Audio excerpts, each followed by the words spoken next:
بسم الله الرحمن الرحيم والحمد لله رب العالمين والصلاة والسلام على رسول خير خلقه محمد وعلى آله وصحبه أجمعين. سبحانك لا علم لنا إلا ما علمتنا إنك أنت العليم الحكيم. ربي زدني علما ربي زدني علما ربي زدني علما ربي اشرح لي صدري ويسر لي أمري واحلل عقدة من لساني يفقه قولي. باب النظر إلى المخطوبة وبيان العورات. مخطوبہ کو دیکھنے کا بیان اور ستر کا بیان. مخطوبہ اس عورت کو کہتے ہیں جس کی طرف پیغام نکاح بھیجا گیا ہو. ہماری زبان میں اگر سادہ الفاظ میں کہا جائے جس عورت کی طرف رشتہ بھیجا ہے کسی نے، تو جس نے رشتہ بھیجا ہے وہ شخص اس عورت کو ایک نظر دیکھ سکتا ہے. اس کا بیان ہے. اور بیان العورات، عورات کہتے ہیں ان اعضاء کو جن کا چھپانا فرض ہے، یعنی ستر. تو جن اعضاء کا چھپانا فرض ہے ان کا بیان ہے. اور سب سے پہلی بات یہ ہے کہ مخطوبہ کو دیکھنا جائز ہے، لیکن ایک نظر اس کو دیکھنا. علماء نے اس کی ترتیب یہ لکھی ہے کہ وہ شخص بیٹھا ہو اور عورت اس کے سامنے سے ایک مرتبہ گزر کر چلی جائے تو اس حد تک وہ دیکھ سکتا ہے. بعض لوگوں نے اور بھی باتیں لکھی ہیں، لیکن اہل سنت والجماعت کا مسلک یہی ہے.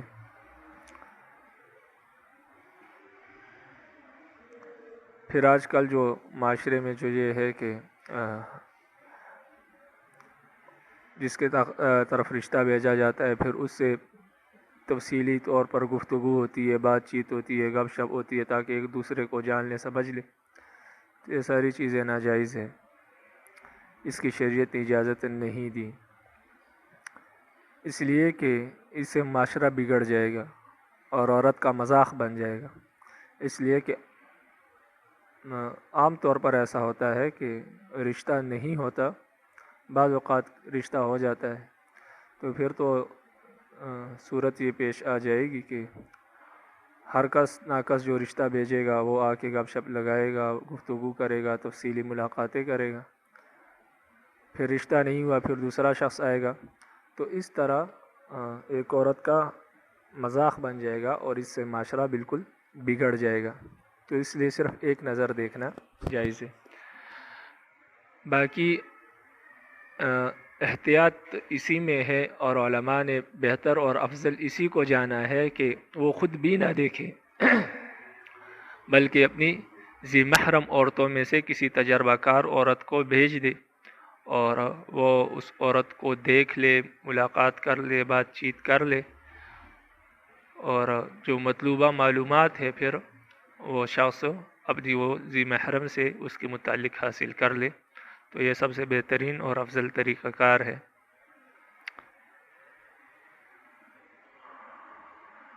اور شریف خاندانوں میں اسی طرح ہوتا ہے کہ خود دیکھا نہیں جاتا، خاص کر جو پٹھان لوگ ہوتے ہیں تو ان میں خود دیکھنے کا تصور ہی نہیں،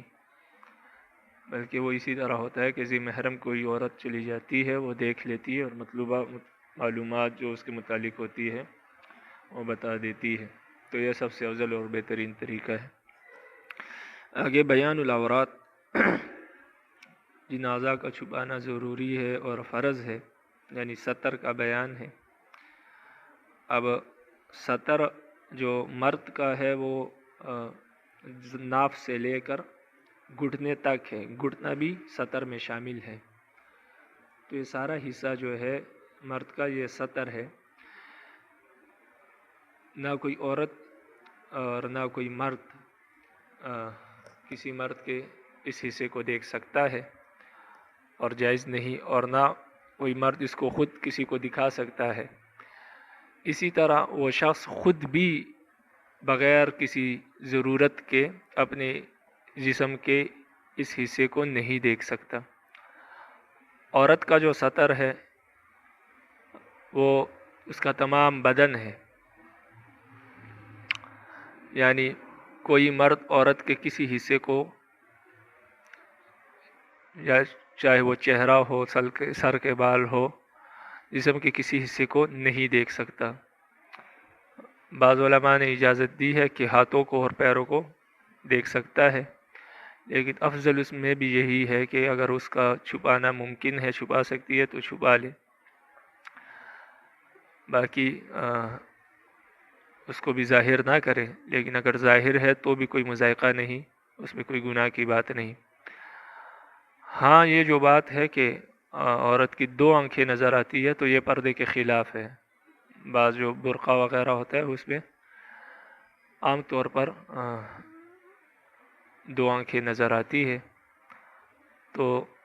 2 آنکھوں کا نظر آنا یہ پردے کے خلاف ہے۔ نبی صلی اللہ علیہ وسلم نے پردے کی صورت یہ بتائی کہ منہ کو اس طرح ڈھانپ لے کہ ایک آنکھ نظر آئے، اور وہ بھی ہلکی سی، یعنی اس حد تک ہو،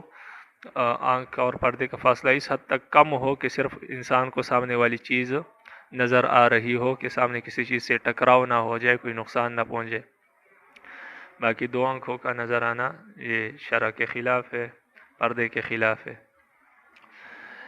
یہ تو عورت کا سطر ہے مرد کے لیے۔ اب عورت کا اپنے لیے اور کسی دوسری عورت کے لیے جو سطر ہے وہ اس کے گلے سے نیچے، چھاتیوں سے لے کر گھٹنے تک ہے، کہ کوئی دوسری عورت بھی کسی عورت کا یہ حصہ نہیں دیکھ سکتی، اور اسی طرح عورت خود بھی بغیر کسی ضرورت کے اپنے جسم کے اس حصے کو نہیں دیکھ سکتی۔ تو یہ عورت کا سطر ہے اپنے لیے اور کسی دوسری عورت کے سامنے۔ الفصل الاول عن ابی ہریرہ رضی اللہ تعالی عنہ قال جاء رجل الى النبی صلی اللہ علیہ وسلم۔ ابو ہریرہ رضی اللہ تعالی عنہ سے روایت ہے کہ ایک شخص نبی کریم صلی اللہ علیہ وسلم کے پاس آئے، فقال، اور فرمایا، انی تزوجت امرأة من الانصار، میں انصار کے ایک عورت سے شادی کرنے کا ارادہ رکھتا ہوں۔ فقال، آپ صلی اللہ علیہ وسلم نے فرمایا، فانظر الیہا، آپ اس کو ایک نظر دیکھ لیجئے، یعنی یہ بہتر ہے کہ آپ اس کو ایک نظر دیکھ لیں۔ فإن فی اعین الانصار شیئا، اس لیے کہ انصار، قبیلہ انصار، مہاجرین اور انصار، اس سے وہ انصار مراد ہے، کہ اس لیے کہ انصار کی آنکھوں میں کچھ خرابی ہے۔ رواہ مسلم۔ انصار کی آنکھوں میں خرابی کیا تھی؟ تو اس کی تفسیر بعض محدثین نے کی ہے کہ ان کے آنکھ میں کجی تھی، اور بعض حضرات نے فرمایا کہ ان کی آنکھ میں زردی تھی، یعنی ان کی آنکھیں زرد ہوتی تھی، پیلے رنگ کی ہوتی تھی، تو یہ خرابی تھی۔ اب سوال یہ ہے کہ آپ صلی اللہ علیہ وسلم کو اس کا علم کیسے ہوا کہ انصار کی آنکھ میں خرابی ہے؟ تو اس کا جواب یہ ہے کہ آپ صلی اللہ علیہ وسلم نے انصار کے مردوں کو دیکھا اور ان سے ملاقات ہوتی تھی، آئے دن صحابہ تھے، اور انصار نے مہاجرین کی مدد کی، آپ صلی اللہ علیہ وسلم کو پناہ دی، تو ان کے مردوں کی آنکھوں میں کچھ خرابی تھی، کجی تھی، تو آپ صلی اللہ علیہ وسلم نے ان کی عورتوں کو مردوں پر قیاس کر لیا کہ ان کی عورتوں کی آنکھوں میں بھی خرابی ہوگی، اس لیے آپ اس کو ایک نظر دیکھ لیں۔ دوسرا یہ ہے کہ یہ بات زبان زد عام تھی کہ انصار کی آنکھوں میں خرابی ہے، تو اس لیے آپ صلی اللہ علیہ وسلم کے کانوں تک بھی پہنچ گئی، تو آپ صلی اللہ علیہ وسلم نے صحابی کو بتا دیا، اس طرح آپ صلی اللہ علیہ وسلم کو علم ہوا۔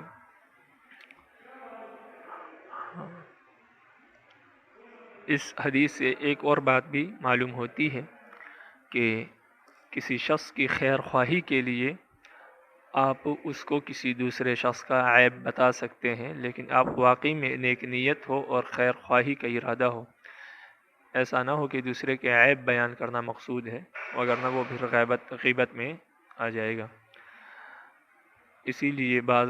علماء نے فرمایا کہ جب کسی شخص کو کسی دوسرے شخص سے نقصان پہنچنے کا خدشہ ہو تو آپ اس کے عیب بیان کر سکتے ہیں، وہ غیبت میں نہیں آئے گا۔ مثلا کوئی شخص دوسرے شخص کے ساتھ کاروبار کرنا چاہتا ہے اور آپ کو معلوم ہے کہ یہ شخص دھوکے باز ہے، تو آپ اس دوسرے شخص کو بتا سکتے ہیں کہ آپ اس کے ساتھ کاروبار نہ کریں، یہ آپ کو دھوکہ دے گا اور آپ کا جو مال ہے وہ ضائع ہو جائے گا، اس میں قبضہ کر لے گا۔ اس لیے کہ اگر یہ خیر خواہی کی نیت سے آپ کریں اور آپ کا مقصود یہ ہو کہ یہ بندہ اس دھوکے سے بچ جائے اور اس کا مال ضائع نہ ہو، یہ مقصود نہ ہو کہ دوسرے کے عیب بیان کرنا مقصود ہو، تو ایسی صورت میں یہ غیبت میں نہیں آئے گا۔ تو یہ اس حدیث سے یہ مسئلہ نکلتا ہے۔ عن ابن مسعود رضی اللہ تعالی عنہ قال، عبداللہ ابن مسعود رضی اللہ تعالی عنہ سے روایت ہے، فرماتے ہیں قال رسول اللہ صلی اللہ علیہ وسلم، رسول اللہ صلی اللہ علیہ وسلم نے فرمایا لا تباشر المرأة المرأة، کوئی عورت ایسا نہ کرے کہ دوسری عورت کے ساتھ مباشرت کرے، فتنعتها لزوجها، پھر اس مباشرت کو اپنے شوہر کے سامنے بیان کرے، یعنی اس دوسری عورت کے جسم کے مخصوص انداز کو اپنے شوہر کے سامنے بیان کرے، کأنہ ینظر الیہا، اس لیے گویا کہ وہ اس کو دیکھ رہا ہے، یعنی جب آپ اس کے سامنے شوہر کے سامنے دوسری عورت کے جسم کے اعضاء کو بیان کریں گے تو ایسا ہی ہے جیسا کہ وہ اس کو خود دیکھ رہا ہے، تو اس سے عورت بھی گناہ گار ہوگی اور مرد بھی گناہ گار ہوگا۔ اور دوسری بات، کوئی عورت کسی دوسرے عورت سے مباشرت نہ کرے تو یہ بھی بہت انتہائی حد تک بے شرمی اور بے حیائی کی بات ہے۔ اور یہ جو آج کل یہ نعرے لگتے ہیں کہ ہم جنس پرستی کہ یہ جائز ہے، اور بعض یورپی ممالک میں اس کی اجازت بھی دے دی، اور پاکستان میں بھی اس طرح کا ایک بل آیا تھا، لیکن رب العالمین جزائے خیر دیں علماء کو کہ جو اسمبلی میں موجود ہیں، تو ان کی محنتوں اور کاوشوں کی وجہ سے وہ بل رد ہو گیا اور منظور نہیں ہوا۔ تو آپ صلی اللہ علیہ وسلم نے ان تمام چیزوں سے منع کیا ہے، اور قوم لوط جو تباہ اور برباد ہوئی اس کی یہی وجہ سے کہ ہم جنس پرستی کے مرض میں مبتلا تھے۔ تو آپ صلی اللہ علیہ وسلم نے اس حدیث میں اس سے بھی منع کیا کہ ہم جنس پرستی نہ کی جائے، اور دوسری یہ ہے کہ کوئی کسی دوسری عورت کے آپ حسن و جمال کو اپنے شوہر کے سامنے بیان نہ کرے۔ اس سے تو ایک نقصان یہ ہوگا کہ گناہ گار ہو گیا، اور دوسرا نقصان یہ ہوگا کہ اسے گھر کے ٹوٹ جانے کا خدشہ ہے، اور شوہر کے اخلاق اور افعال کے بگڑ جانے کا بھی خدشہ ہوتا ہے۔ تو ان دونوں باتوں کا خاص خیال رکھنا چاہیے۔ اور نبی سعید رضی اللہ تعالی عنہ قال، ابو سعید رضی اللہ تعالی عنہ سے روایت ہے، وہ فرماتے ہیں قال رسول اللہ صلی اللہ علیہ وسلم، رسول اللہ صلی اللہ علیہ وسلم نے فرمایا لا ينظر الرجل الى عورت الرجل، کوئی شخص کسی مرد کے عورت کو نہ دیکھے، یعنی کسی مرد کے سطر کو نہ دیکھے، کوئی بھی مرد کسی دوسرے مرد کے سطر کو نہ دیکھے، ولا المرأة الى عورت المرأة، اور نہ کوئی عورت کسی دوسری عورت کے سطر کو دیکھے، ولا يفضي الرجل الى الرجل، اور نہ کوئی ولا يفضي الرجل الى الرجل في ثوب واحد، اور نہ کوئی مرد کسی دوسرے مرد کے ساتھ ایک ہی کپڑے میں لیٹے، یعنی برہنہ جسم ایک کپڑے میں دو مرد نہ لیٹے، ولا تفضي المرأة الى المرأة في ثوب واحد، اور نہ برہنہ جسم کوئی عورت کسی دوسرے عورت کے ساتھ ایک کپڑے میں لیٹے، رواہ مسلم۔ عورت اور مرد کا سطر میں نے آپ کو بتا دیا، اور اسی طرح عورت بھی کسی دوسری عورت کے سطر کو نہیں دیکھ سکتی، عام طور پر اس کا خیال نہیں رکھا جاتا عورتوں میں، تو یہ بھی اسی طرح حرام ہے جس طرح کہ مردوں کا ایک دوسرے کو دیکھنا یا مرد کا عورت کو دیکھنا، اسی طرح عورت کا عورت کے سطر کو دیکھنا بھی بالکل اسی طرح بیائی نہیں حرام ہے۔ وعن جابر رضی اللہ تعالیٰ عنہ قال، حضرت جابر رضی اللہ تعالیٰ عنہ سے روایت فرماتے ہیں قال رسول اللہ صلی اللہ علیہ وسلم، رسول اللہ صلی اللہ علیہ وسلم نے فرمایا الا لا يبيتن رجل عند امرأة سيب الا ان يكون ناكحا او ذا محرم، رواہ مسلم۔ آپ صلی اللہ علیہ وسلم نے فرمایا کہ سنو، کوئی مرد کسی سیبہ عورت کے ہاں رات نہ گزارے مگر صرف اس صورت میں کہ وہ اس کا شوہر ہو اور ذا محرم یا اس کا ذی محرم رشتہ دار ہو، یعنی بھائی وغیرہ ہو یا والد ہو،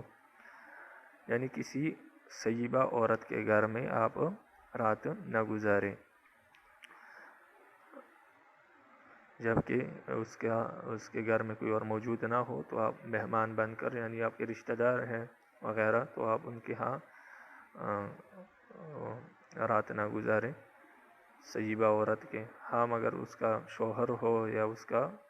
بھائی وغیرہ ذی محرم رشتہ دار ہو تو وہ گزار لے۔ اب سیبہ کس کو کہتے ہیں؟ سیبہ اس عورت کو کہتے ہیں کہ جس کی شادی ہو جانے کے بعد پھر اس کا شوہر نہ رہے یا مر جائے یا اس کو طلاق دے دے، یعنی ایک مرتبہ اس کی شادی ہو چکی ہو تو پھر اس کا شوہر مر جائے یا اس کو طلاق دے دے، اس کے بعد اس کا شوہر نہ رہے تو اس کو سیبہ کہتے ہیں۔ اب یہاں علماء نے ایک بات لکھی ہے کہ سیبہ فرمایا، باکرہ نہیں فرمایا۔ باکرہ وہ عورت جس کی سرے سے شادی ہی نہیں ہوئی، تو اس کی وجہ یہ ہے کہ باکرہ عورت جو ہوتی ہے اس میں شرم و حیا انتہائی درجے تک ہوتی ہے، تو اس میں یہ خدشہ اور یہ خطرہ اتنا نہیں ہے جتنا کہ سیبہ میں ہے کہ کہیں یہ لوگ گناہ میں مبتلا نہ ہو جائے، تو اس وجہ سے سیبہ فرمائے۔ باقی احتیاط اس میں بھی کرنی چاہیے کہ کسی باکرہ عورت کے ہاں بھی اگر وہ اکیلی ہے گھر میں تو وہاں انسان نہ ٹھہرے، بلکہ کسی اور مقام پر جا کر اگر مسافر ہے تو وہاں پر رات گزار لے۔ وعن عقبہ بن عامر رضی اللہ تعالی عنہ قال، حضرت عقبہ بن عامر رضی اللہ تعالی عنہ سے روایت ہے، وہ فرماتے ہیں قال رسول اللہ صلی اللہ علیہ وسلم، رسول اللہ صلی اللہ علیہ وسلم نے فرمایا ایاکم والدخول علی النساء، تم عورتوں کے پاس بیٹھنے سے یا ان کے گھر میں داخل ہونے سے باز رہو، اپنے آپ کو بچاؤ، یعنی جو آپ کی ذی محرم نہیں ہیں ان کے گھروں میں داخل نہ ہوا کرو، یعنی ان سے ہاتھ ملانا، گپ شپ لگانا، یہ ساری چیزیں ناجائز ہے، تو اس سے بچو۔ فقال رجل یا رسول اللہ، تو ایک شخص نے کہا اے اللہ کے رسول، ارأیت الحمو، آپ ہمیں دیور کے بارے میں بتا دیجئے، دیور یعنی شوہر کا بھائی، اس کے بارے میں بتائیے، یعنی اس کا کیا حکم ہے؟ قال، آپ صلی اللہ علیہ وسلم نے فرمایا الحمو الموت، دیور تو موت ہے، یعنی جس طرح موت سے بچتا ہے انسان اپنے جسم کا اور اپنے آپ کا خیال رکھتا ہے، اسی طرح دیور سے بچنا چاہیے کیونکہ وہ ایک موت ہے۔ وعن جابر رضی اللہ تعالی عنہ، حضرت جابر رضی اللہ تعالی عنہ سے روایت ہے ان ام سلمۃ رضی اللہ تعالی عنہ استأذنت رسول اللہ صلی اللہ علیہ وسلم فی الحجامہ، حضرت جابر رضی اللہ عنہ سے روایت ہے کہ حضرت ام سلمہ ام المؤمنین رضی اللہ تعالی عنہ نے آپ صلی اللہ علیہ وسلم سے حجامے کے بارے میں اجازت لی۔ حجامہ کہتے ہیں کہ سنگی لگوانا، یعنی آج کل تو کپ ہوتے ہیں کہ آپ کے جسم میں بلیڈ سے کاٹ دیتے ہیں اور پھر اس کپوں کے ذریعے آپ کے جسم سے جو گندا خون ہے وہ نکالتے ہیں، تو اس کو حجامہ کہتے ہیں۔ یہ آپ صلی اللہ علیہ وسلم کی سنت ہے اور اس میں بہت سی بیماریوں کی شفا ہے۔ تو حضرت ام سلمہ رضی اللہ عنہ نے حجامے کے بارے میں آپ صلی اللہ علیہ وسلم سے اجازت لی، یعنی وہ حجامہ لگوانا چاہتی تھی۔ فامر ابا طیبہ ان یحجمھا، تو آپ صلی اللہ علیہ وسلم نے ابو طیب کو حکم دیا کہ وہ ام سلمہ رضی اللہ تعالی عنہ کا حجامہ لگائے۔ قال، حضرت جابر رضی اللہ عنہ فرماتے ہیں کہ حسبت، میرا خیال ہے، انہ کان اخاھا، کہ ابو طیب حضرت ام سلمہ رضی اللہ عنہ کے بھائی تھے، من الرضاعہ، رضاعی بھائی تھے، یعنی انہوں نے ایک ساتھ ایک ہی عورت کا دودھ پیا تھا۔ او غلام لم یحتلم، یا وہ چھوٹے بچے تھے ابھی تک بالغ نہیں ہوئے تھے۔ تو اس حدیث میں جابر رضی اللہ عنہ کا مطلب یہ ہے کہ یہ حجامہ کوئی شرعی ضرورت کی وجہ سے نہیں تھا، اور جب شرعی ضرورت کی وجہ سے نہ ہو تو پھر اس صورت میں لازمی بات ہے کسی غیر محرم مرد کا کسی غیر محرم عورت کو ہاتھ لگانا جائز نہیں ہے، اور حجامہ میں لازمی بات ہے ہاتھ لگتا ہے، تو اس لیے انہوں نے فرمایا کہ آپ صلی اللہ علیہ وسلم نے جو اپنی ازواج زوجہ مطہرہ کا حجامہ ابو طیب سے لگوایا تو اس کی دو ہی صورتیں ہو سکتی ہیں، یا تو آپ کے بھائی تھے رضائی اور یا وہ غلام تھے، اب چھوٹے لڑکے تھے، چھوٹے بچے تھے، ابھی بالغ نہیں ہوئے تھے۔ وعن جریر بن عبداللہ رضی اللہ تعالیٰ عنہ قال، جریر بن عبداللہ رضی اللہ عنہ سے روایت ہے، فرماتے ہیں کہ سألت رسول اللہ صلی اللہ علیہ وسلم، میں نے رسول اللہ صلی اللہ علیہ وسلم سے سوال کیا عن نظر الفجاء، اچانک نظر پڑ جانے کے بارے میں، یعنی انسان بازار میں یا روڈ پر چلتے ہوئے اچانک کسی عورت پر نظر پڑ جاتی ہے، اس کے خیال میں نہیں ہوتا لیکن وہ نظر اٹھاتا ہے ایک دم پڑ جاتی ہے، تو اس کا کیا حکم ہے؟ فامرنی ان اصرف بصری، تو رسول اللہ صلی اللہ علیہ وسلم نے فرمایا، مجھے حکم دیا کہ میں اپنی نظر کو پھیر لوں، رواہ مسلم، یعنی اگر اچانک نظر پڑ جائے تو آپ اپنی نظر کو پھیر لیں، یعنی جب آپ کو اتنا معلوم ہو جائے کہ یہ عورت ہے تو آپ نظر کو پھیر لیں، لیکن یہ اچانک جو نظر ہے یہ بھی قصد اور ارادے سے نہ پڑی ہو، یعنی اگر کسی شخص کو معلوم ہے کہ عورت جا رہی ہے اور جان بوجھ کر پہلی نظر اس پر ڈال لے تو یہ پہلی نظر بھی پھر حرام ہوگی۔ یہاں پر وہ نظر مراد ہے کہ آپ کو کوئی علم نہیں ہے کہ سامنے سے کون آ رہا ہے اور آپ نے نظر اٹھائی اور وہ عورت پر پڑ گئی تو آپ نے ایک دم نظر کو جھکا لے، تو اس سے وہ نظر مراد ہے کہ اچانک پڑ جائے، انسان کا قصد اور ارادہ اس میں نہ ہو، لیکن اگر پہلے سے معلوم ہو کہ عورت آ رہی ہے اور آپ اس کو پر پہلی نظر ڈالیں قصد اور ارادے کے ساتھ تو وہ نظر ناجائز ہے۔ اسی طرح پھر پہلی نظر کا یہ مطلب نہیں ہے کہ پہلی مرتبہ دیکھتے ہی رہے تو وہ جائز ہوگی، بلکہ نہیں، پہلی نظر سے مراد ہے کہ ایک لمحے میں جو آپ کی نظر پڑی اور اچانک وہ جائز ہے، پھر اس کو آپ ایک دم ہی جھکا لے، جب آپ کو اس حد تک علم ہو جائے کہ یہ سامنے عورت ہے تو جھکا لے، تو وہ نظر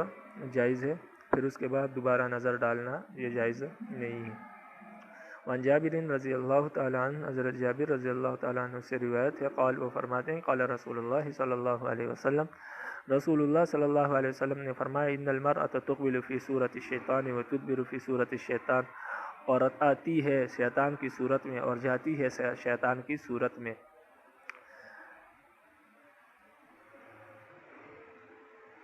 یعنی عورت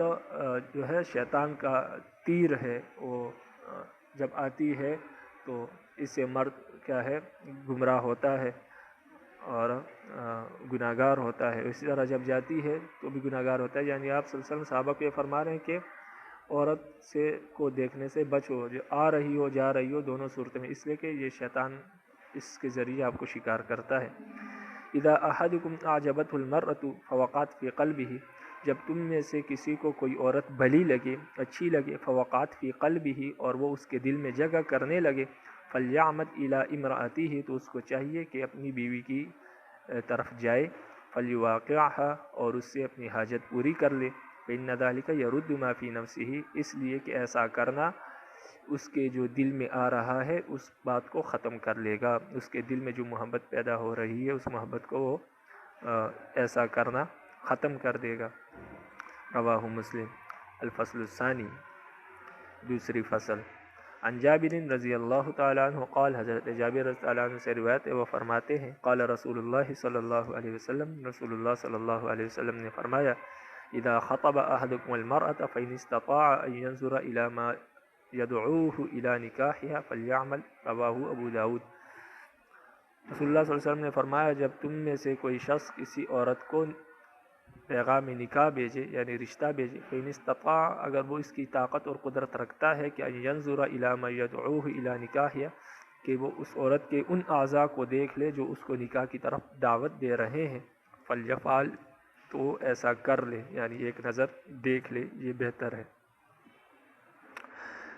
ان اعضاء کی طرف دیکھے جو اس کو نکاح کی دعوت دے رہے ہیں، ان اعضاء سے مراد ہاتھ، پاؤں، چہرہ ہے،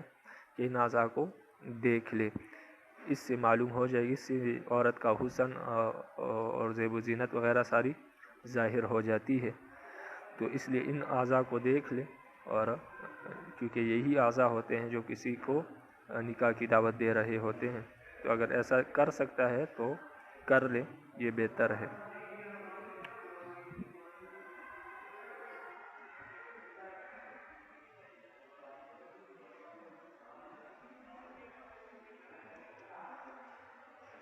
وعن المغیرة بن شعبة رضی اللہ تعالی عنہ قال،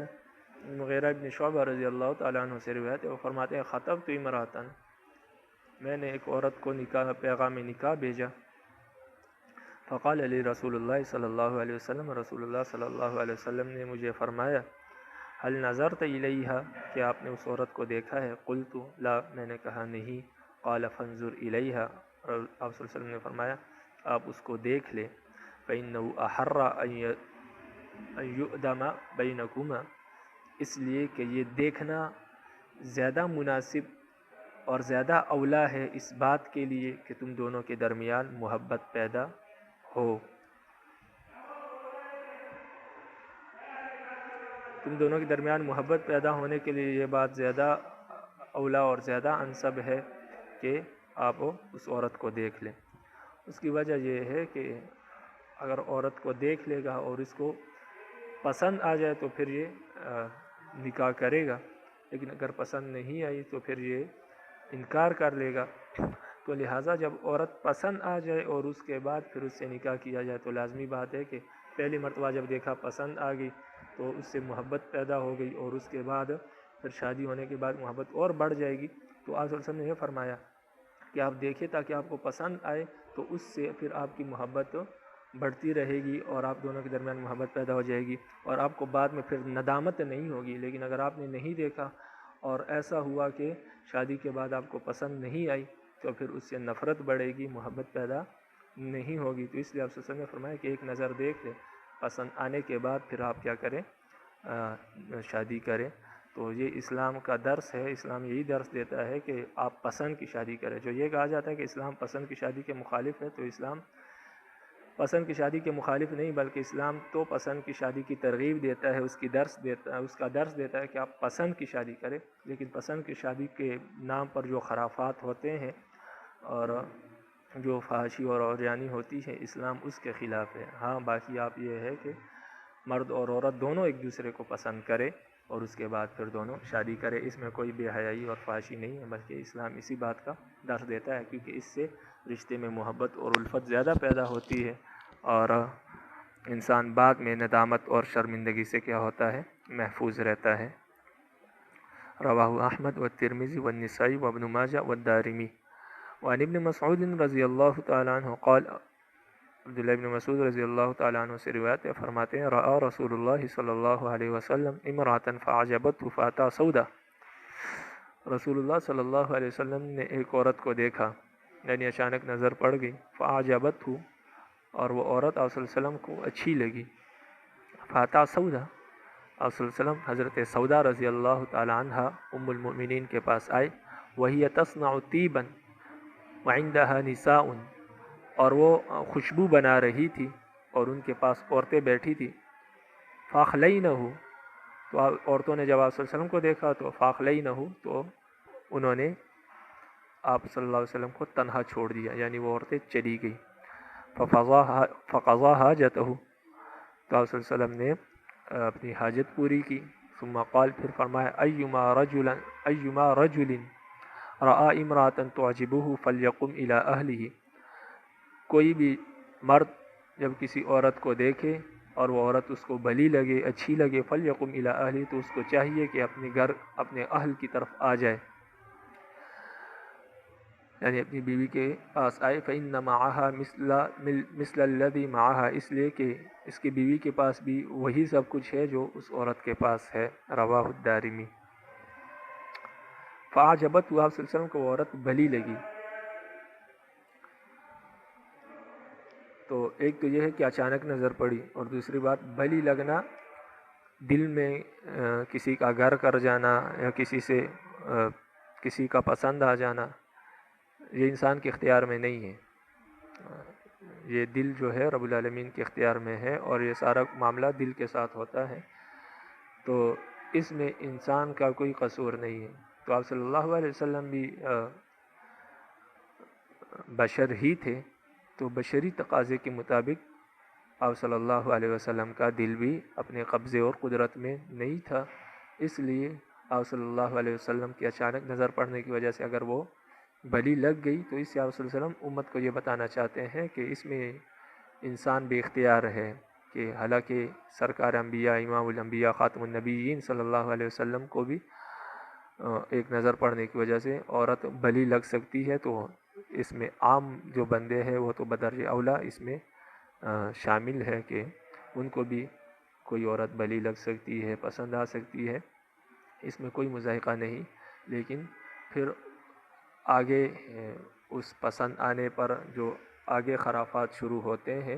اور جو چیزیں ہوتی ہیں اس کی اسلام اجازت نہیں دیتا، باقی پسند آنے میں کوئی مضائقہ نہیں۔ تو اسلام یہی کہتا ہے اگر آپ کو کوئی عورت پسند آ جائے تو آپ اس کی طرف پیغام نکاح بھیجیں اور نکاح کر لیں، اس میں کوئی مضائقہ نہیں، بلکہ یہ اچھی بات ہے۔ لیکن ایسا نہیں کہ آپ پھر گپ شپ لگانا شروع کر دیں اور ملاقاتیں شروع ہو جائے، تو اسلام اس کے خلاف ہے۔ تو یہاں پر بھی آپ صلی اللہ علیہ وسلم کو بلی لگی تھی ایک بشری تقاضے کے مطابق۔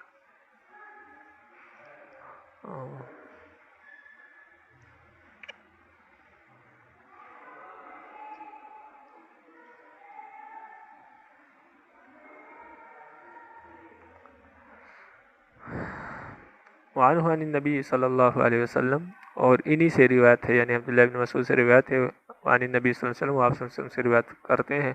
قال فرماتے ہیں المرأة عورت،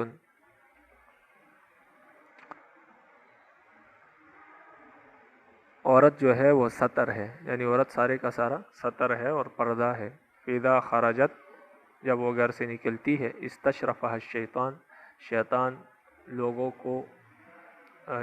اس عورت کو لوگوں کے سامنے اچھی دکھاتا ہے، بلی دکھاتا ہے، تاکہ لوگ اس کی طرف مائل ہو جائے، اور شیطان انسان کے دل میں اس عورت کے لیے میلان پیدا کرتا ہے۔ تو اس حدیث کا مطلب یہ ہے کہ عورت کو بلا وجہ اپنے گھر سے باہر نہیں نکلنا چاہیے بغیر کسی شرعی ضرورت کے۔ رواہ الترمذی۔ وعن بریدہ رضی اللہ تعالی عنہ قال، حضرت بریدہ رضی اللہ تعالی عنہ سے روایت ہے، وہ فرماتے ہیں، بریدہ رضی اللہ تعالی عنہ قال، حضرت بریدہ رضی اللہ تعالی عنہ سے روایت ہے، وہ فرماتے ہیں، قال رسول اللہ صلی اللہ علیہ وسلم لعلی، رسول اللہ صلی اللہ علیہ وسلم نے حضرت علی رضی اللہ تعالی عنہ کو فرمایا، یا علی لا تتبع النظرۃ النظرۃ، اپنی نظر کو نظر کے پیچھے نہ لگاؤ،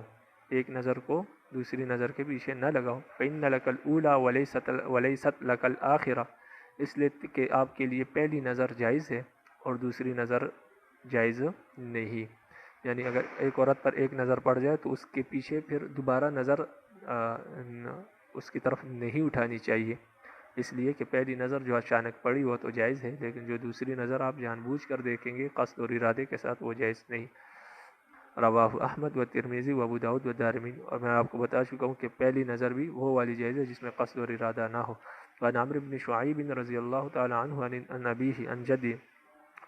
عمر بن شعیب رحمہ اللہ اپنے والد سے روایت کرتے ہیں اور وہ اپنے دادا سے روایت کرتے ہیں، اور وہ آپ صلی اللہ علیہ وسلم سے روایت کرتے ہیں، قال فرماتے ہیں، اذا زوج احدکم عبدہ امتہ فلا ينظرن الى عورتها، جب تم میں سے کوئی شخص اپنے غلام کی اپنے باندی کے ساتھ شادی کرا دے، یعنی کسی انسان کے، کسی شخص کے بہت سارے غلام اور باندیاں ہیں، تو وہ کسی ایک غلام کی کسی ایک باندی کے ساتھ شادی کرا دے، تو فلا ينظرن الى عورتها، تو پھر وہ شخص اس باندی کے سطر کو نہ دیکھے، یعنی پھر وہ باندی اس پر حرام ہو جاتی ہے، تو پھر دوبارہ وہ اس کی سطر کو بھی نہیں دیکھ سکتا، اس کے جسم کے کسی حصے کو نہیں دیکھ سکتا۔ یعنی اس حدیث کا مطلب یہ ہے کہ باندی کے نکاح کرانے کے بعد یا باندی کسی اور جگہ نکاح کر لے آقا کی اجازت سے، تو پھر وہ آقا پر حرام ہو جاتی ہے۔ وہ فی روایت، اور ایک روایت میں فلا ينظرن الی ما دون السرۃ وفوق الرکبہ، ایک روایت میں یہ ہے کہ وہ شخص پھر اس باندی کے جو ناف کے نیچے سے لے کر گھٹنے کے اوپر تک جو جگہ ہے اس کو نہ دیکھے۔ رواہ ابو داؤد۔ وعن جرحد، حضرت جرحد سے روایت ہے،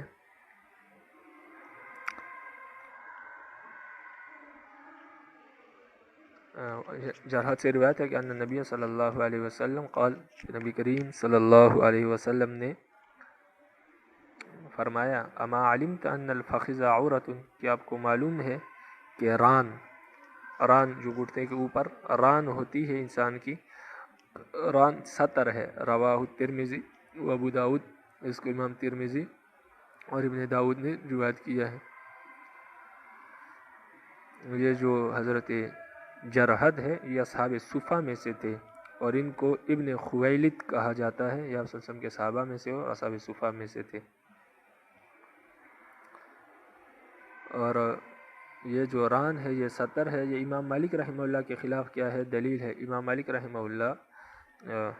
وہ سطر کو عورت، ران کو عورت سطر نہیں مانتے۔ تو یہاں پر جو ہے آپ صلی اللہ علیہ وسلم نے فرمایا کہ جو سطر ہے، ران ہے، یہ عورت سطر ہے۔ عورت کا معنی، عورت کا اصل معنی سطر ہے، اور عورت کو بھی عورت اس لیے کہتے ہیں کہ عورت بھی پوری کی پوری کیا ہے؟ سطر اور پردے کی چیز ہے۔ تو عورت کو اپنی جسم کے کسی حصے کو ظاہر نہیں کرنا چاہیے بغیر کسی ضرورت کے، اس وجہ سے اس کو بھی عورت کہتے ہیں، کہ جس طرح سطر کا ظاہر کرنا جائز نہیں، اسی طرح عورت کا بھی اپنے جسم کے کسی حصے کو ظاہر کرنا جائز نہیں۔ وعن علی رضی اللہ تعالی عنہ، حضرت علی رضی اللہ عنہ سے روایت ہے، ان رسول اللہ صلی اللہ علیہ وسلم، رسول اللہ صلی اللہ علیہ وسلم نے فرمایا کہ بے شک رسول اللہ صلی اللہ علیہ وسلم نے قال لہو، رسول اللہ صلی اللہ علیہ وسلم نے ان کو فرمایا، یا علی، اے علی، لا تبرز فخذک ولا تنظر الى فخذ حی ولا میت، کہ علی تو اپنی ران کو مت دیکھ، اپنی ران کو ظاہر مت کیا کر، اور نہ کسی زندے اور نہ کسی مردے آدمی کے ران کو دیکھنا۔ رواہ ابو داؤد وابن ماجہ، کہ آپ کسی بھی زندے اور مردے آدمی کے ران کو نہ دیکھیں، اس لیے کہ سطر کا دکھانا اور سطر کا دیکھنا دونوں ناجائز ہے اور حرام ہے۔ وعن محمد بن جحش رضی اللہ تعالیٰ عنہ قال، محمد بن جحش رضی اللہ تعالیٰ عنہ سے روایت ہے، وہ فرماتے ہیں کہ مر رسول اللہ صلی اللہ علیہ وسلم علی معمر، رسول اللہ صلی اللہ علیہ وسلم حضرت معمر کے پاس سے گزرے، وفخذاہ مکشوفتان، اور ان کے دونوں رانیں ظاہر تھی۔ قال یا معمر، آپ صلی اللہ علیہ وسلم نے فرمایا اے معمر، غط فخذیک فإن الفخذین عورت، اے معمر اپنے دونوں رانوں کو ڈھانپ لو، اس لیے کہ دونوں ران سطر ہے۔ رواہ فی شرح السنہ، اس کو شرح السنہ میں روایت کیا ہے۔ وعن ابن عمر رضی اللہ تعالیٰ عنہ قال، ابن عمر رضی اللہ عنہ سے روایت ہے، وہ فرماتے ہیں قال رسول اللہ صلی اللہ علیہ وسلم، رسول اللہ صلی اللہ علیہ وسلم نے فرمایا ایاکم والتعری، تم سطر کو کھولنے سے، ظاہر کرنے سے بچو، فإن معکم من لا یفارقکم الا عند غائط، اس لیے کہ تمہارے ساتھ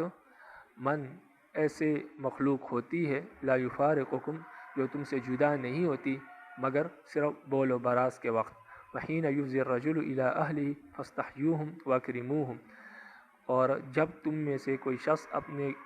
گھر والوں سے ملے تو فاستحیوہم، تو ان سے حیا کرے اور ان کے اعزاز اور اکرام کرے، یعنی کوئی ایسی حرکت نہ کرے جو اخلاق کے خلاف ہو اور اسلامی اصولوں کے خلاف ہو، اس لیے ان سے، تاکہ آپ ان سے وہ حیا، آپ ان سے حیا کرے اس معاملے میں کہ وہ آپ کو دیکھ رہے ہیں کوئی غیر اخلاقی حرکت کرنے میں، اور واکرموہم، اور غیر اخلاقی حرکت نہ کر کے آپ ان کا اکرام کرے اور ان کے اعزاز کرے۔ رواہ الترمذی۔ من لا یفارقکم، تمہارے ساتھ مخلوق ہوتی ہے، یہ من سے مراد یعنی وہ مخلوق کون ہوتی ہے؟ تو وہ کرامن کاتبین اور فرشتے ہیں، جو انسان کے اعمال لکھنے میں اور انسان کی حفاظت کرنے کے لیے ہر وقت انسان کے ساتھ مقرر ہوتے ہیں۔ وعن ام سلمہ رضی اللہ تعالی عنہ، ام سلمہ رضی اللہ عنہ سے روایت ہے، وہ فرماتی ہے انہا کانت عند رسول اللہ صلی اللہ علیہ وسلم و میمونۃ، کہ رسول اللہ صلی اللہ کے حضرت ام سلمہ آپ صلی اللہ علیہ وسلم کے پاس تھی، و میمونۃ، حضرت میمونہ رضی اللہ تعالی عنہ بھی موجود تھی، یعنی ام سلمہ اور حضرت میمونہ رضی اللہ تعالی عنہما، یہ دونوں آپ صلی اللہ علیہ وسلم کی بیویاں ہیں، یہ آپ صلی اللہ علیہ وسلم کے پاس بیٹھی ہوئی تھی۔ اذ اقبل ابن ام مکتوم، تو اس وقت اچانک ابن ام مکتوم رضی اللہ تعالی عنہ آ گئے، یعنی آپ صلی اللہ علیہ وسلم کے گھر آ گئے، یہ ایک نابینا صحابی ہے۔ فدخل علیہ، تو وہ گھر میں داخل ہوئے، فقال رسول اللہ صلی اللہ علیہ وسلم، رسول اللہ صلی اللہ علیہ وسلم نے فرمایا احتجبا منہ، کہ تم دونوں اس سے پردہ کرو، یعنی تم دونوں ام سلمہ اور حضرت میمونہ رضی اللہ عنہما ابن ام مکتوم سے پردہ کرو۔ فقلت، تو ام سلمہ فرماتی ہے کہ میں نے کہا یا رسول اللہ، اے اللہ کے رسول، الیس هو اعمی لا یبصرون، یہ تو اندھا ہے ہمیں دیکھ نہیں سکتا۔ فقال رسول اللہ صلی اللہ علیہ وسلم افا عمیان انتما افا عمیوان انتما الستما تبصرانہ، تو رسول اللہ صلی اللہ علیہ وسلم نے فرمایا افا عمیوان انتما، اگر یہ اندھا ہے تو کیا ہوا، تم دونوں تو اندھی نہیں ہو، تم تو اس کو دیکھ رہی ہو۔ کیا یعنی افام یوان کا مطلب افام یوان، کیا تم دونوں بھی اندھی ہو، الستما تبصران، کیا تم اسے دیکھ نہیں رہی ہو، یعنی تم دونوں تو اندھی نہیں ہو، تم تو اس کو دیکھ رہی ہو۔ تو اگر وہ نہیں دیکھ سکتا تو کیا ہوا، آپ دیکھ رہی ہیں تو آپ اس سے پردہ کریں۔ اس حدیث سے بظاہر معلوم ہو رہا ہے کہ جس طرح مرد عورت کو نہیں دیکھ سکتا، عورت مرد کو بھی نہیں دیکھ سکتی، لیکن بعض دوسری حدیثوں سے معلوم ہوتا ہے کہ عورت مرد کو دیکھ سکتی ہے، لیکن جب جنسی ہیجان کا خدشہ نہ ہو۔ اگر جنسی ہیجان کا خدشہ ہے تو پھر عورت بھی مرد کو نہیں دیکھ سکتی۔ ہاں اگر اپنی اعتدال کی حالت میں ہے عورت تو وہ مرد کو دیکھ سکتی ہے، یعنی اس کے چہرے کو، ہاتھوں کو اور بدن کو دیکھ سکتی ہے۔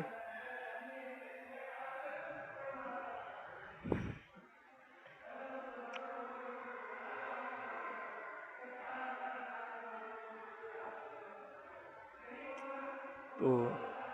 یہ جو حدیث ہے یہ تقوی اور ورع پر محمول ہے، کہ تقوی اور ورع یہی ہے کہ عورت بھی مرد کو نہ دیکھے، لیکن جہاں تک جواز کا تعلق ہے تو جائز ہے کہ عورت مرد کو دیکھ سکتی ہے، مرد عورت کو نہیں دیکھ سکتا۔ وعن بہزم بن حکیم عن نبیہ عن جدہ، بہزم بن حکیم اپنے والد سے اور وہ اپنے دادا سے روایت کرتے ہیں، قال، ان کے دادا فرماتے ہیں کہ قال رسول اللہ صلی اللہ علیہ وسلم، آپ صلی اللہ علیہ وسلم نے فرمایا احفظ عورتک الا من زوجتک او ما ملکت یمینک، اپنے سطر کو ڈھانپ کے رکھا کرو، یعنی سطر کو ظاہر مت کیا کرو، الا من زوجتک، مگر اپنی بیوی کے سامنے، او ما ملکت یمینک، یا اپنی لونڈی کے سامنے۔ قلت یا رسول اللہ، میں نے کہا یا اللہ کے رسول، ارائیت اذا کان الرجل خالیا، مجھے اس بارے میں بتا دیجئے کہ جب انسان تنہا ہو، یعنی انسان کے پاس کوئی نہ ہو، تو کیا اس وقت بھی اس وقت سطر کھولنے کا کیا حکم ہے؟ قال، آپ صلی اللہ علیہ وسلم نے فرمایا فاللہ احق ان یستحیا منہ، اللہ زیادہ حقدار ہے اس بات کا کہ اس سے حیا کی جائے، ان یستحیا منہ، کہ اللہ سے حیا کی جائے۔ تو اگر تنہائی میں بھی آپ ہے تو تنہائی میں بھی اللہ سے حیا کرے، اپنے سطر کو نہ کھولے، یہ مطلب ہے۔ رواہ الترمذی و ابو داؤد و ابن ماجہ۔ وعن عمر عن النبی صلی اللہ علیہ وسلم، حضرت عمر رضی اللہ عنہ سے روایت ہے، وہ آپ صلی اللہ علیہ وسلم سے روایت کرتے ہیں، قال کہ رسول اللہ صلی اللہ علیہ وسلم نے فرمایا لا یخلون رجل بامرأۃ الا کان ثالثهما شیطان، جب بھی کوئی مرد کسی عورت کے ساتھ ہوتا ہے تو تیسرا ان دونوں کے ساتھ شیطان ہوتا ہے۔ رواہ الترمذی، یعنی عورت اور مرد کو کسی جگہ تنہا نہیں بیٹھنا چاہیے اگر وہ شادی شدہ نہیں ہے، میاں بیوی نہیں ہے۔ تو اس لیے علماء نے یہ مسئلہ لکھا ہے کہ اگر عورت مرد سے علاج کر رہی ہے یا مرد عورت سے بھی علاج کر رہا ہے، شرعی ضرورت بھی ہے، تو اس وقت بھی دونوں تنہا نہ ہو، کوئی تیسرا شخص یا اور بہت سارے افراد وہاں پر موجود ہو، تو ایسی صورت میں علاج معالجہ بھی جائز ہے، یا کسی شرعی ضرورت سے ملنا ہو تو بھی ایسی صورت میں جائز ہے۔ صرف ایک مقام پر صرف عورت اور صرف مرد دونوں اکیلے موجود ہو تو ایسی صورت میں ان کا بیٹھنا، علاج کرنا، چاہے شرعی ضرورت ہی کیوں نہ ہو، جائز نہیں ہے۔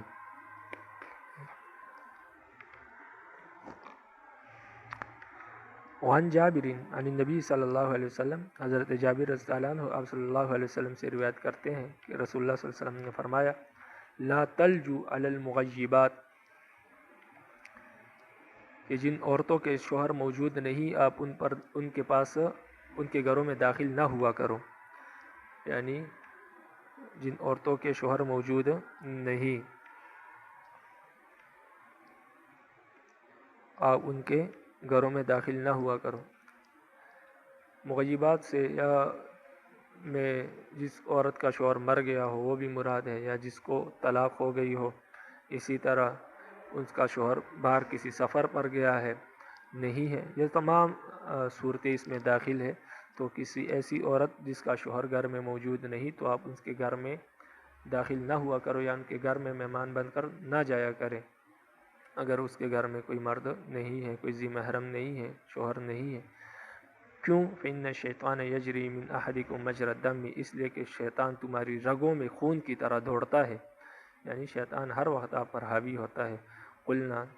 تو ہم نے کہا ومنک یا رسول اللہ، اے اللہ کے رسول، کیا آپ کے ساتھ بھی یہ معاملہ ہے، یعنی آپ کے رگوں میں بھی شیطان اسی طرح دوڑتا ہے؟ قال ومنی، فرمایا ہاں میری طرف سے بھی یہی بات ہے، لیکن اللہ اعاننی علیہ فاسلم، لیکن اللہ نے میری مدد کی اس شیطان کے مقابلے میں جو میرے ساتھ ہے، فاسلم، تو وہ میرا تابعدار ہو گیا ہے، وہ میری بات مانتا ہے، مجھے وہ برائی پر ابار نہیں سکتا۔ رواہ الترمذی۔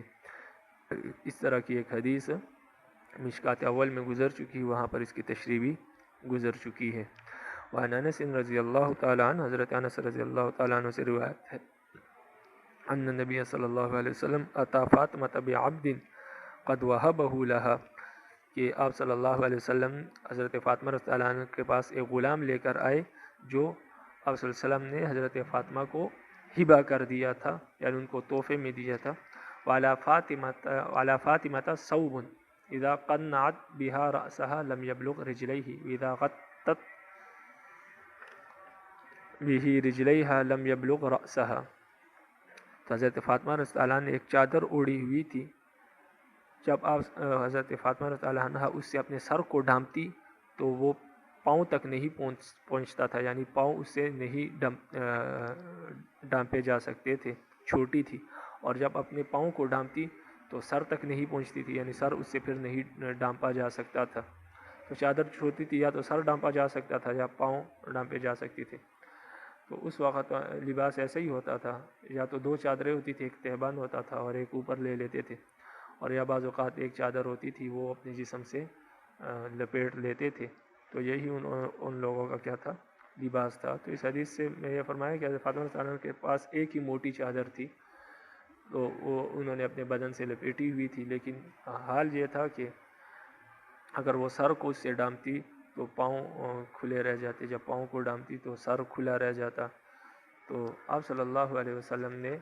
فلما رأى رسول اللہ صلی اللہ علیہ وسلم ما تلقى، جب رسول اللہ صلی اللہ علیہ وسلم نے ان کی اس پریشانی کو دیکھا، ما تلقى، اس چیز کو دیکھا جو ان کو پہنچ رہی تھی، یعنی ان کی پریشانی کو دیکھا کہ وہ مشقت میں، پریشانی میں ہے، کبھی سر ڈھانپ رہی ہے، کبھی پاؤں کو ڈھانپ رہی ہے۔ قال، تو رسول اللہ صلی اللہ علیہ وسلم نے فرمایا انه ليس عليك بأس، آپ پر کوئی گناہ نہیں ہے، کوئی حرج نہیں ہے، یعنی اگر آپ کا سر ننگا ہے یا آپ کے پاؤں ننگے ہیں تو اس بات پر آپ پر کوئی گناہ نہیں ہے، کوئی حرج نہیں۔ کیوں؟ انما ہوا ابوک و غلام، انما ہوا ابوک و غلامک، اس لیے کہ یہ ایک آپ کا والد ہے، یعنی ہوا سے مراد اپنی ذات ہے، یعنی ایک تو آپ کا والد ہے یعنی میں ہوں، و غلامی کی، اور ایک آپ کا غلام ہے۔ رواہ ابو داؤد۔ اس حدیث سے معلوم ہو رہا ہے کہ غلام سے پردہ کرنا جائز نہیں ہے، نہیں، غلام سے پردہ کرنے میں کوئی غلام سے پردہ کرنا ضروری نہیں ہے، اور یعنی غلام جس طرح امام شافعی رحمہ اللہ نے غلام کو ذی محرم میں داخل کیا ہے کہ غلام جو ہے وہ عورت کا ذی محرم ہے، تو اس سے پردہ کرنا کوئی ضروری نہیں، وہ اس حدیث سے استدلال کرتے ہیں۔ لیکن امام صاحب رحمہ اللہ فرماتے ہیں کہ نہیں، غلام بھی عام مردوں کی طرح ہے، تو غلام سے بھی اسی طرح پردہ کرنا ضروری ہے جس طرح عام مردوں سے پردہ کرنا عورت کے لیے ضروری ہے۔ باقی جو یہ حدیث ہے تو اس کا مطلب یہ ہے کہ وہ غلام اس وقت تک چھوٹا تھا، بالغ نہیں ہوا تھا، اور جو بالغ نہ ہو، چھوٹے بچے ہو، تو ان سے تو پردہ کرنا ضروری نہیں، تو یہ چھوٹا بچہ تھا۔ باقی اگر غلام بالغ ہو، بڑا ہو، تو اس صورت میں اسے پردہ کرنا ضروری ہے، اور یہ دوسری حدیثوں سے کیا ہے؟ ثابت ہے۔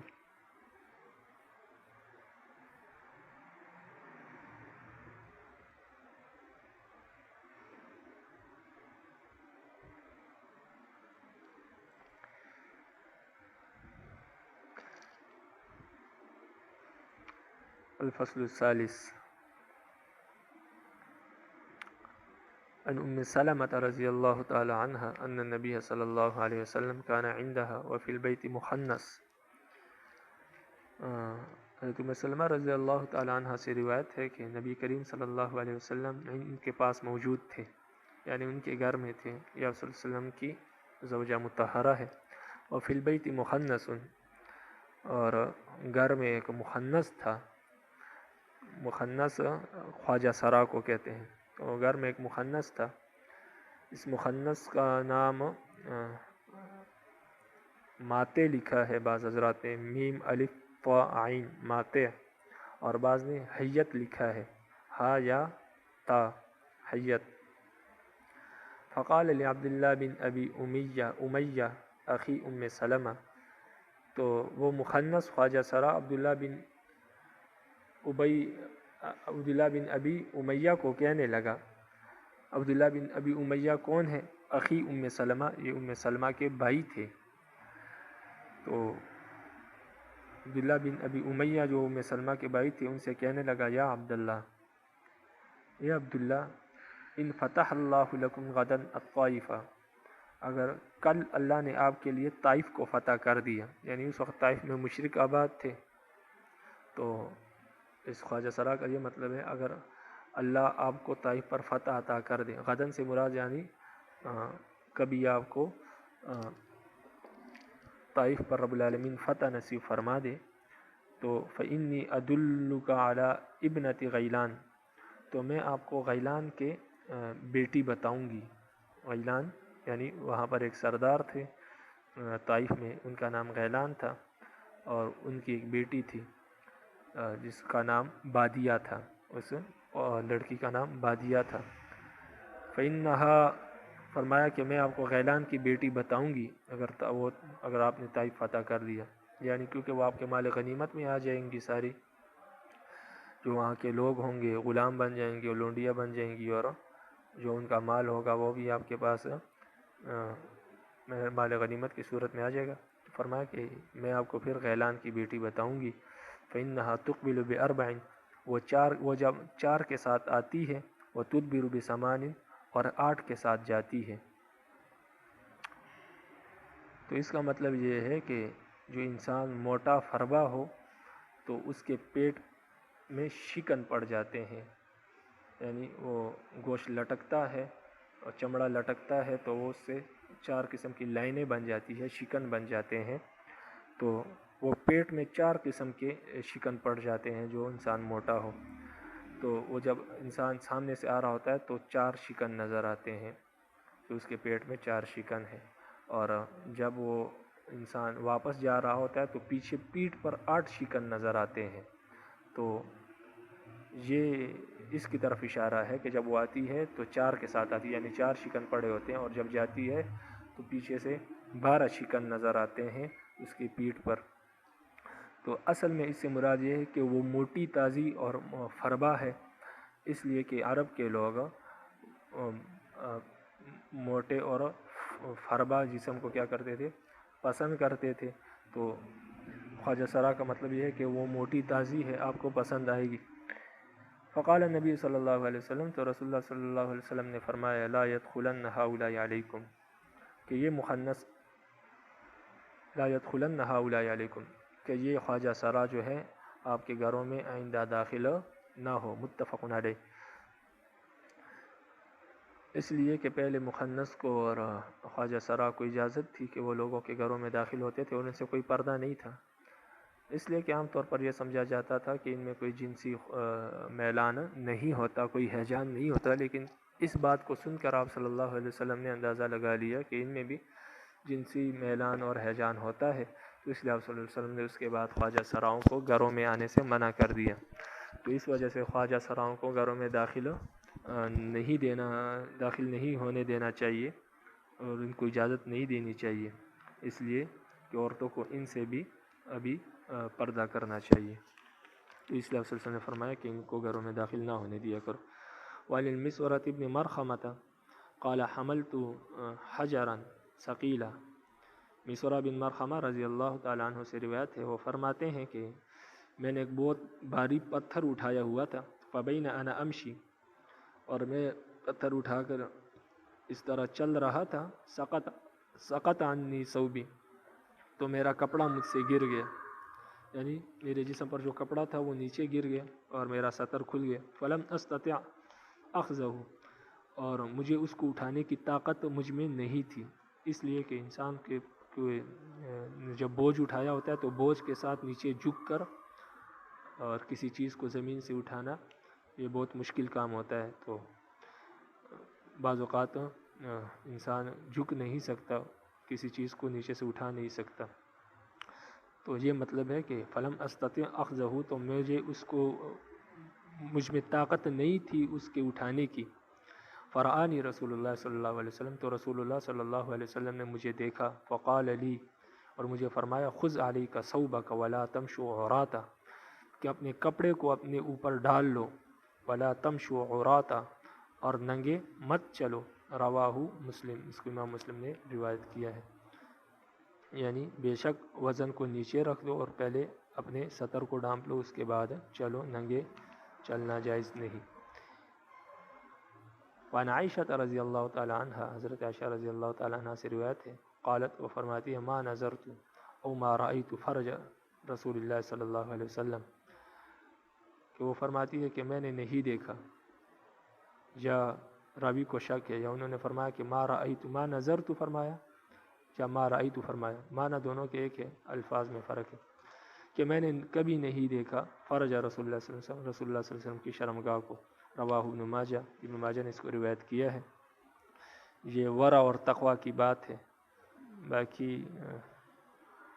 چھوڑیں۔ وعن ابی امامۃ رضی اللہ تعالی عنہ عن النبی صلی اللہ علیہ وسلم قال، ابو امامہ رضی اللہ عنہ نبی کریم صلی اللہ علیہ وسلم سے روایت کرتے ہیں کہ انہوں نے فرمایا، ما من مسلم ينظر الى محاسن امرأة اول مرة ثم يغض بصره، جو بھی مرد کسی عورت کے حسن و جمال کو دیکھے پہلی مرتبہ، ثم یغض بصرہ، پھر اپنی نظر کو نیچے کر لے، یعنی ایک نظر پڑ جائے، عورت کا حسن و جمال اس کو نظر آ جائے لیکن اس کے باوجود بھی وہ اپنی نظر کو نیچے کر لے، الا احدثہ اللہ عبادۃ یجد حلاوتہا، تو رب العالمین اس کے لیے ایک ایسی عبادت بنا دے گا جس کی مٹھاس وہ پائے گا، تو یعنی اس نظر کے جھکانے کو رب العالمین ایک ایسی عبادت میں اس کے لیے تبدیل کر دے گا جس کے ذریعے وہ ایمان کی حلاوت محسوس کرے گا اور عبادت کی حلاوت محسوس کرے گا۔ اس لیے ایک دوسری حدیث میں آپ صلی اللہ علیہ وسلم نے فرمایا کہ 3 چیزیں ایسی ہے کہ انسان اس سے بچے تو اس کو عبادت کی مٹھاس اور عبادت کی حلاوت نصیب ہوتی ہے، اور اس میں ایک چیز بد نظری ہے، کہ اگر اپنے نظروں کی حفاظت کرے انسان تو اس سے انسان کو عبادت میں حلاوت اور مٹھاس محسوس ہوگی اور عبادت کرنے میں لذت آئے گی، اور اس سے پھر عبادت میں دل بھی لگے گا، تو اسی طرف اشارہ ہے کہ اگر نظر کو جھکا لے تو اس نظر جھکانے کو رب العالمین ایک عبادت میں تبدیل کر دے گا، اور اس عبادت کی وجہ سے اس کو پھر ہر عبادت میں مزہ آنے لگے گا، حلاوت اور مٹھاس محسوس ہونے لگے گی۔ وعن الحسن مرسلا، حضرت حسن رضی اللہ عنہ سے مرسلن روایت ہے، یعنی حدیث مرسل ہے، قال، وہ فرماتے ہیں کہ بلغنی، مجھے یہ بات پہنچی ہے کہ ان رسول اللہ صلی اللہ علیہ وسلم، کہ رسول اللہ صلی اللہ علیہ وسلم نے فرمایا، لعن اللہ الناظر والمنظور الیہ، رب العالمین لعنت فرماتے ہیں دیکھنے والے پر بھی اور جس کی طرف دیکھا جا رہا ہے اس پر بھی، رواہ البیہقی فی شعب الایمان، اس کو امام بہقی نے شعب الایمان اپنی کتاب شعب الایمان میں روایت کیا ہے، یعنی رب العالمین جو بد نظری کرتا ہے اس پر بھی لعنت فرماتے ہیں، اور جس عورت کی طرف دیکھ کر بد نظری کی جاتی ہے اس عورت پر بھی لعنت فرماتے ہیں۔ اب بات یہ ہے کہ عورت کا تو اس میں قصور نہیں ہے، مرد بد نظری کر رہے ہیں، لیکن اس سے مراد وہ عورت ہے، ہر عورت نہیں، بلکہ اس سے مراد وہ عورت ہے جو یہ خواہش رکھتی ہو کہ مجھے لوگ دیکھے، اور اس لیے وہ اپنے آپ کو لوگوں کو دکھاتی ہے، خود دکھاتی ہے، یا خود ایسے مقام پر کھڑی ہو جاتی ہے جہاں سے مرد گزرتے ہیں اور وہ چاہتی ہے کہ وہ مجھے دیکھے، تو اس سے وہ عورت مراد ہے۔ اسی وجہ سے بعض عورتیں جو بازار جاتی ہے تو خوب زیب و زینت کر کے اور سنگار کر کے جاتی ہے، اور ان کا مقصد یہی ہوتا ہے کہ لوگ انہیں دیکھے، تو اس سے وہ عورتیں مراد ہے جو یہ خواہش رکھتی ہو کہ کوئی اسے دیکھے۔ ہر عورت مراد نہیں ہے۔ وما علینا الا البلاغ المبین۔ کہ کوئی بات ہو جو سمجھنے کی ہے یا آپ کو سمجھ میں نہیں آئی تو آپ پوچھ سکتے ہیں، یا کوئی سوال ہے تو وہ بھی پوچھ سکتے ہیں۔